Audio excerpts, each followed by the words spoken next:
So you guys, let's make this chart with some electrolyte drink and some jam bites.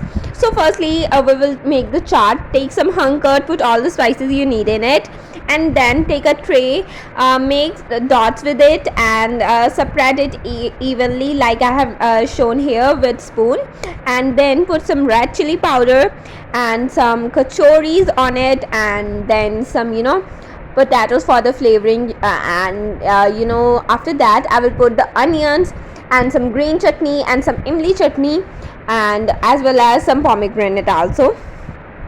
Yeah, and I will also top it with some save bhujia and place also some papris, and yeah, it's ready. After that we will make the electrolyte drink, which is blueberry flavored, and yeah, it's so amazing. You have to try it, guys. And not firstly